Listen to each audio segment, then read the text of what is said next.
Então vamos lá, a Bolsa de Valores da Argentina já era, acabou. Toda vez que a gente fala aqui sobre a situação econômica do Brasil e que vale a pena investir para o longo prazo, algumas pessoas depois que a gente teve aí essa eleição, começaram a falar, fala isso pros investidores da Argentina, que a inflação lá estralou com tudo e tá quebrando todo mundo, os investidores vão falir. E os holders da Argentina, o que aconteceu, né? Então eu decidi fazer o seguinte, como eu sei que esse é um medo que muita gente tem, eu decidi falar um pouco para vocês sobre o mercado argentino, que é uma coisa muito interessante, e aproveitando já te responder o que aconteceu com os investidores da Argentina nesse momento que a inflação tá beirando aí 90% lá nesse país, né? É correto afirmar que esses investidores se fuderam, Vandinho? 90% é loucura, de inflação no ano. Só no ano. Eu acho que eles se fuderam. Eu não gostaria de estar no lugar deles, não. Vamos ver aqui então o que aconteceu. Antes de mais nada, quem é Sardinha Raiz vai deixar aquele like na confiança. E se você não é Sardinha Raiz ainda, segura a mãozinha, considera deixar o like e se inscrever depois que o vídeo te agregar de alguma forma. O botãozinho de inscrito fica aqui embaixo, aqui, mas aí você pode fazer depois que te agregar em alguma coisa.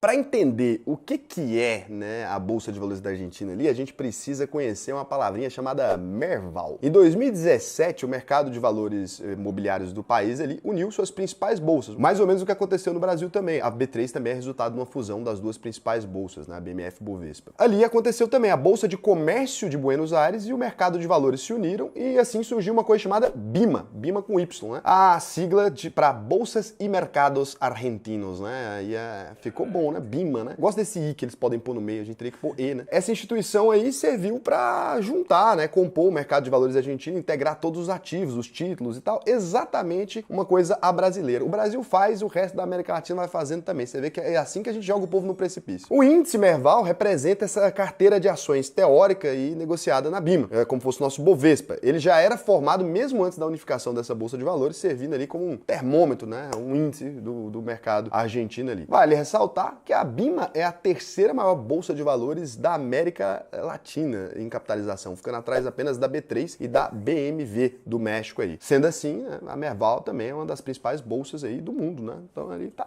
ali no ranking. É porque é pouca bolsa importante no mundo, então essa é uma bolsa relevante. Como é que se compõe ali esse índice Merval? É importante entender essas informações aqui, que senão depois você vai ficar viajando na maionese, né? Porque eu falo as palavras depois você não vai entender nada. Então a Merval, ela segue ali as principais empresas listadas na BIMA. Esse indicador tem uma metodologia lá para identificar quais empresas é, exatamente como o Bovespa também tem, né? A metodologia envolve 4 critérios diferentes ali. Então, peso do fator de investimento é o indicador calculado pela própria S&P, né, considerando informações públicas e financeiras. Para entrar na carteira do índice Merval, a ação tem que ter um peso de pelo menos 5%. Histórico de negociações, então os papéis que podem ser considerados na carteira do índice Merval precisam ter sido negociados no mínimo em 95% dos pregões nos últimos 6 meses. Aqui o Ibovespa também faz, que é o seguinte: uma ação que não foi negociada, pelo menos em 95% dos leilões ali, ela tem uma ação com pouca liquidez, né? Não faz sentido ela compor um índice ali, não tem ninguém negociando esse negócio, né? Porque a maioria, pelo menos uma negociação ali tem que ter, né? A capitalização de mercado. Então, para compor o índice Merval, as ações precisam ter uma capitalização de mercado ajustada de pelo menos 2,5 bilhões de pesos argentinos. Aqui a gente vê que essa regra hoje, ela já está um pouco ultrapassada, né? Porque imagina só, 2,5 bilhões de pesos argentinos hoje, você pode pensar, Raul, mas é muita coisa, só que não é tanto não, viu? Esse valor hoje, em reais, para vocês entenderem aqui o porquê que eu disse que não é muito, seria uma empresa de 76 milhões de reais em valor de mercado. Gente, isso, juro para vocês, pro tamanho da Bolsa de Valores, é praticamente nada. Uma empresa considerada muito pequena no Brasil, em mercado de capitais ali, ela teria pelo menos 300 milhões de reais em valuation. Uma empresa minúscula, a gente chama de small cap ainda, é empresa com valuation de até 5 bilhões de reais. Seria small caps pra gente, né? É muito small cap, mas é um small, não é nem small cap, não chegaria nem a ser empresa de bolsa no Brasil esse valor, mas é lógico, isso aqui deve ter sido criado quando isso ainda fazia sentido, né? Então, o índice Merval tenta manter aí ao menos 20 ações de sua carteira teórica, né? Desde que elas cumpram esses requisitos citados acima ali. Se não der para cumprir 20 ações aqui, eles tiram, mas no geral dá para manter pelo menos 20 ações na carteira teórica ali, porque as empresas conseguem cumprir esses critérios. É claro que durante uma crise muito acentuada poderia mudar alguma coisa. Mas aí você tem diversas empresas, olha lá, ó. Essa aqui é a lista das empresas empresas que estão compondo esse índice hoje. Comercial Del Plata, GP Fingalícia, Pampa Energia, Edenor, Ternium Energia, Banco de Valores, Central Puerto, Aluar, Telecom. Então, essas empresas aí, para você que não sabe o que elas são, a Migor S.A. é uma empresa de tecnologia que fabrica e distribui eletrônicos e partes de automóveis. A Ternium S.A. é uma companhia responsável pela fabricação de produtos em aço, né, que também tem atuação no Brasil e no México. A Telecom Argentina é a maior empresa de telefonia de lá, né? Ela é do norte da Argentina ali e ela é responsável pela transmissão de sinal de cidades importantes, entre elas de Buenos Aires. YPF aí é uma empresa estatal argentina responsável pela exploração e produção de gás natural e petróleo, né? Apesar deles importarem bastante petróleo brasileiro, tem uma empresa lá que faz esse trabalho também, mas não do tamanho, né, da nossa, é claro. Então e também tem o Grupo Financiero Galicia, né? Essa empresa que é uma holding de serviços financeiros de Buenos Aires. Ela é o quinto maior prestador de serviços bancários na Argentina e o maior banco privado também do país. Então aqui você consegue ver isso. Dito isso, como está a situação desse índice no momento atual?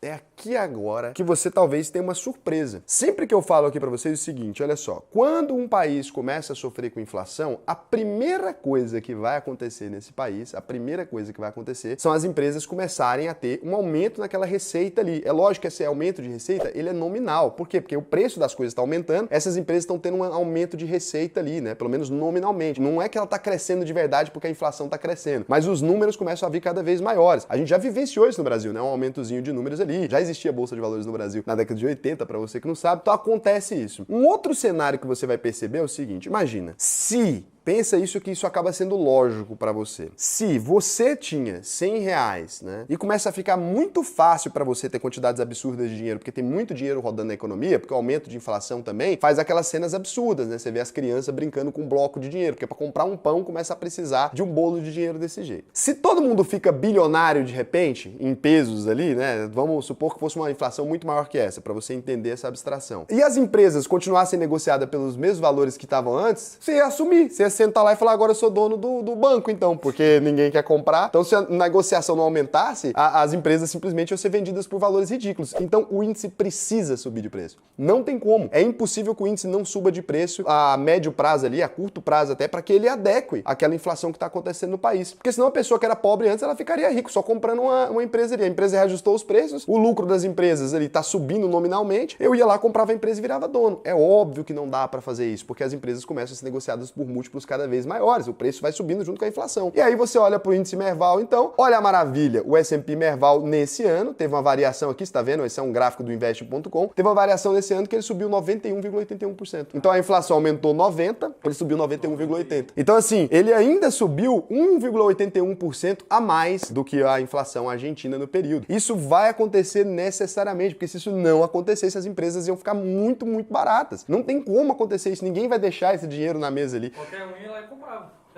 Todo mundo ia começar a comprar ações, porque ia fazer sentido para você comprar essas ações. Então, quando começa a ter um aumento de dinheiro na economia, tem um aumento de dinheiro na mão dos investidores também, pelo menos nominalmente. Não é que a situação está melhor, é óbvio que ela está pior. Só que as pessoas vão comprando. Isso aqui é o que eu tento explicar para vocês. Ativos reais, eu já falei isso em vários vídeos, vocês não entendiam. Ativos reais têm uma proteção natural contra a inflação. Então, o imóvel, por exemplo, ele não pode começar a ficar do preço ridículo. As pessoas compram. Então, você tem uma casa ali, ela está a 300 mil. A inflação no país está a 300%. Aí tá todo mundo que ganhava 100 mil, tá ganhando agora 300. Essa pessoa ia comprar as casas tudo. E aí ela ia aumentar de preço por uma demanda natural de mercado. Não tem como acontecer uma coisa sem a outra. É o aumento generalizado de preço, mas significa também que a população tá com mais dinheiro na mão. Se ela tá com mais dinheiro na mão, ela compra mais ativos, compra mais sei lá o quê, o preço vai subir naturalmente. Só que isso aqui significa, então, que não interessa a inflação pro investidor? Aí não. Aqui quando a gente olha também, ó, o índice também aqui, o BIMA, né, o índice de bolsa de mercados argentinos, aqui também a gente observa 103% aí no último um ano, né, de captação. E aí você observa esse número que eu tô falando para vocês aqui agora, olha só, a receita das empresas já subiu 60,26% e aqui tá na medição de setembro. Vai subir mais a receita das empresas, porque isso aqui era a medição de setembro, a gente tá falando da inflação até novembro. Então é natural que essa receita apresente um aumento. Quando você olha a renda líquida, olha lá, ó, 249,66%, a renda líquida média das empresas que compõem o índice. Então aumentou bastante, aumentou quase 3 vezes, né? A renda ali, a receita aumentou 60%, o EPS diluído 508,97% aqui, margem Margem de lucro líquida, 193,37% de aumento a margem de lucro ali. É óbvio, todos os números ficam inflados por conta do aumento de inflação. Isso é uma coisa que pouca gente entende, cara, mas é muito interessante você entender isso, porque você acaba considerando, às vezes, que um cenário inflacionário, que é uma coisa grave, é ruim para os investidores do mundo, você pensa que vai todo mundo quebrar e que fica todo mundo pobre, porque um país tá diminuindo ali, você pensa que os maiores bilionários do país vão ficar todos pobres de repente. Não tem coerência alguma com a realidade, cara. Não existe. Essas empresas continuam existindo, elas têm mais dificuldade de vender, o número de consumidores diminui porque a crise financeira está assolando o país, etc. Mas não é que a empresa vai deixar de existir. Agora tem o problema. Aqui a gente viu que internamente, como fosse em reais ali, ficou basicamente elas por elas. Então subiu 90%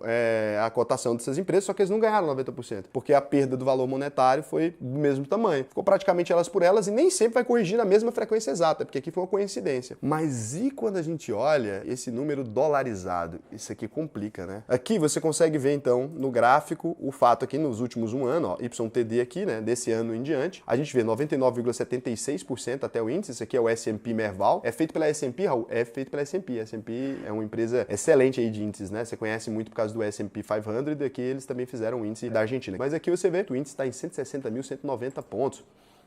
Puro substrato da alegria. E quando a gente olha esse índice dolarizado, porque aí dolarizado complica, porque se o peso argentino perdeu o valor ao longo do ano, perdeu muito valor, o que vai acontecer quando a gente olhar para esse índice em dólar? Porque quando a gente faz esse ajuste da cotação do índice em dólar, aí a gente vai ter uma grande diferença, porque se o peso argentino está diminuindo a força, por mais que internamente ele esteja corrigindo o índice para a inflação em peso, lá fora não, porque o peso argentino perdeu valor em relação a isso, ao mesmo tempo que a inflação aumentou dentro do país. Aí sim. Então esses investidores, eles ficaram mais pobres internacionalmente. Então eles ficam mais pobres em relação aos outros países. Então eles estão na mesma, dentro do país deles, mas ficam mais pobres em relação aos outros países. Então sim, existe um desequilíbrio em relação a isso. E é por isso que é importante você ter empresas na sua carteira que são dolarizadas. Na Argentina, você percebe aqui que a maior parte das empresas que são grandes na Bolsa de Valores deles, elas são empresas que são totalmente nacionais, assim, elas não têm uma operação internacional tão grande, elas têm uma operação internacional modesta. Não é o caso necessariamente do Brasil, e é importante aqui você frisar essas diferenças. Porque olha só, o Brasil exporta carne, exporta para quem? Exporta para os Estados Unidos, exporta para a China, exporta para outros países. Quando o Brasil exporta para esses outros países, a gente necessariamente recebe em outra moeda, né? Essas empresas trabalham recebendo em dólar. Então, mesmo quando a gente enfraquece o real, igual aconteceu no período agora, a gente não tem o mesmo efeito que a Argentina teve. Essas empresas poderiam ainda ter um aumento de receita real, né? Poderiam ter um aumento, um crescimento real, mesmo durante períodos muito inflacionários no Brasil, elas poderiam ser capazes de ser resilientes a isso. Empresas de minério, né, como a Vale, a Petrobras, que negocia petróleo em dólar. Então essas empresas ali, elas não necessariamente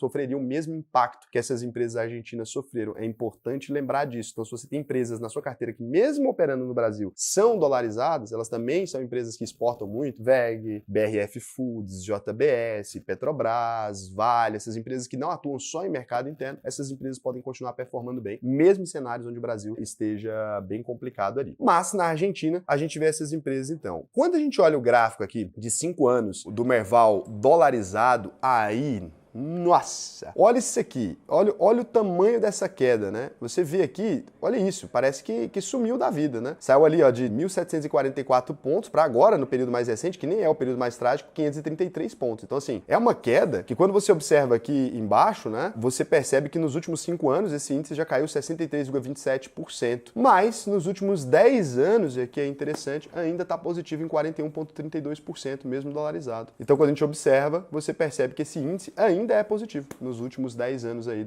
de mudança, a gente tem esse índice ainda sendo positivo. Nos últimos 2 anos, ele também está positivo em 48,46%. Então, assim, no curto prazo, a gente observa, né, nesse curto período de observação, a gente observa que o índice realmente, cara, está numa situação muito complicada, porque você vê que eles chegaram no pico ali, ó, no pico da explosão em 2018, eles estavam bem, né? Aí a crise abalou muito eles ali, esse índice, mas essa crise foi global, essa crise aqui, essa primeira crise. E a Argentina sobrevive até bem com relação a essa crise. Ela cai, né? O índice estava num num ponto muito bom, a Argentina estava bem ali, ela cai e aí ela se mantém, né, ali mais ou menos segura a trancos e barrancos, e aí em 2019 tem uma queda muito brusca. E aqui eu acho que é um dos maiores problemas, porque em 2019 a Argentina começa a entrar numa crise e logo em seguida a gente pega a crise do Covid. Então em 2020, pum, mais uma porrada. E aí a Argentina tá num cenário, na verdade, no momento atual que a gente tá falando, dolarizado pelo menos o índice, os investidores argentinos, aqui a gente tá falando da população ali, né? A gente sabe que isso é uma menor parte da população ali. Esse índice, ele tá numa recuperação. Se você pega em 2020, ele teve momentos muito piores, e agora a gente vê ele entrando numa recuperação aqui, ó. Essas empresas ali, né, pelo menos do ponto de vista em dólar, elas estão tendo uma recuperação. Então esse investidor, ele já tá de volta ali ao patamar que a bolsa tava para ele ali em 2014, em alguma coisa nesse sentido. Então, mesmo em cenários muito atípicos, muito catastróficos, empresas boas, e olha que essas empresas não são as melhores empresas do mundo, qualquer, nossa, a coisa mais incrível do mundo, empresas boas, elas conseguem ser resilientes, e essas são só as maiores, nem estamos falando das empresas boas. Então, mesmo num cenário igual a esse, é possível sim que um investidor, ele ainda tenha êxito, apesar de estar pegando uma crise muito feia. Essas crises são passageiras, essas crises passam. Mesmo na Argentina, Raul, você acha que vai passar? Tem duas opções, ou a Argentina vai sumir do mapa ali, onde você via, vai estar escrito buraco, onde ficava a Argentina, ou vai passar. Em algum momento essa crise vai ter que passar. Eles vão ter que ajustar ali, eles vão ter que aderir uma política econômica mais coerente, uma política econômica mais eficiente, mas em algum momento eles devem conseguir reatar os cintos ali. Você pensa que o Brasil nunca passou por isso, que a Argentina sei lá o quê, tarará. Brasil em 1980 chegamos a ter inflação de 4 dígitos. Estamos falando assim, década de 80 de 4 dígitos, estamos falando de 1000% de inflação. Pelo amor de Deus, gente. É loucura. A Argentina está agora aqui com os 3 dígitos de inflação dela ali, os 100% quase, né? Chegando aí nisso, mas o Brasil já passou por situações bem piores. A Alemanha já passou por situações bem piores. Vários países passaram por situações bem piores. Então, assim, não dá pra dizer que essas empresas vão deixar de existir por conta da situação. É isso que eu queria mostrar pra vocês. Elas têm um aumento de receita, vai ter uma crise, vai enfrentar um período. Mas não é que vai tudo quebrar, vai sumir, acabou o país e tal. Não. Isso aconteceria em um país ditatorial, um país que encerra o mercado, que fala, ó, acabou, não tem mais bolsa, sei lá o quê, fecha a bolsa, como aconteceu, por exemplo, no caso da Venezuela. A gente não está enfrentando uma ditadura, não está enfrentando um governo absolutista, louco, que está ferrando com tudo. A gente está enfrentando problemas econômicos muito graves, criados por pessoas muito incompetentes, é verdade, muito incompetentes, mas não ainda, né, não chegou nesse nível de ser um governo que esteja fazendo isso ali com o objetivo de assumir o controle do país, alguma coisa desse gênero. Então, por enquanto o mercado ainda existir da maneira como ele existe aqui, ele continua sobrevivendo a trancos e barrancos, né, com queda de 63, que é absurdo dos últimos 5 anos, mas com 10 anos naquele devido distanciamento histórico, 41,32% ainda de aumento ali. Então, os investidores não sumiram da face da terra, não quebraram, não acabou o dinheiro deles completamente. Para um país que realmente você ter boas empresas e elas deixarem todas de existir, olha, você tem que ter feito muita merda, porque não tem como, né? A população deixaria de se alimentar, a população deixaria de poder usar um telefone, a população deixaria de poder andar de carro. São empresas que fornecem esse serviço. Então, se você quiser aprender a investir sem histeria, sem loucura, sem achar que o mundo vai acabar amanhã, né? E talvez acabe, mas aí seu menor problema é o dinheiro que você colocou na bolsa de valores, né? Se o Brasil acabar, se o Brasil entrar num negócio que faliu todas as empresas, você vai passar fome. Eu vou passar fome, todos nós vamos passar fome, né? Então, assim, não é um cenário onde a gente possa falar assim, ai meu Deus, você acabou todas as empresas do Brasil, então, as maiores empresas do Brasil, são 400 e pouco, mais de 500 empresas na bolsa, faliu tudo, e aí nossa vida tá normal. Eu não sei onde que as pessoas acham isso, que é o dinheiro que eu tenho na conta corrente tá funcionando. Porra, ajuda, meu príncipe. Ajuda, guerreiro. Não vai existir nada. Vai comprar o quê? Com o quê? Vai estar o dinheiro todo fodido. Seu dinheiro também não vai ter valor nenhum. Então é melhor você ter esse dinheiro em ativos reais, que pelo menos ele tem uma proteçãozinha natural aí. Aprender, vai lá, alvp.com.br, clica em preencher questionário, preenche aqui, conversa lá comigo. Conversa lá, eu mesmo te ensinar a investir, vou te ensinar a deixar de ser histérico, apavorado, doido. E é isso. Um beijo pra vocês. A situação da Argentina agora é se pegar o Brasil na semi. Aí é osso.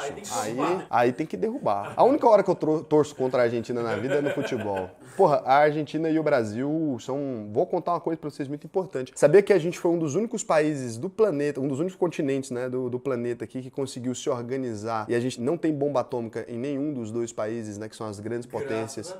Mas foi um combinado, não foi? Graças a Deus, e é uma negociação que foi feita com os argentinos. Sim, cara. A gente se organizou, combinou, tem um tratado não armamentista. A gente gente tem uma relação muito boa, na verdade, comercial, assim. É muito triste que a Argentina tenha virado, na cabeça de algumas pessoas, motivo de chacota por estar passando por uma situação difícil, porque não tem nada a ver com isso. A Argentina já foi um grande país, uma potência muito rica, tem relações comerciais até hoje com o Brasil, das mais importantes do Brasil, então não é uma piada. A Argentina não tá numa situação que o país vai deixar de existir, não tá correndo esse risco. Não, eles erraram a mão na economia, a gente já errou também muitas vezes, e eu torço para que eles se recuperem o mais rápido possível. Tomara que dê tudo certo, tomara que eles consigam organizar essas dívidas, tomara que eles consigam alinhar uma política econômica realmente séria, né, que os políticos argentinos colocam a mão na consciência e vê a merda que eles fizeram, para que a gente volte a ter uma Argentina aí como um grande símbolo de riqueza que ela já foi. Rico como um argentino era a expressão que usavam na Europa, sabia?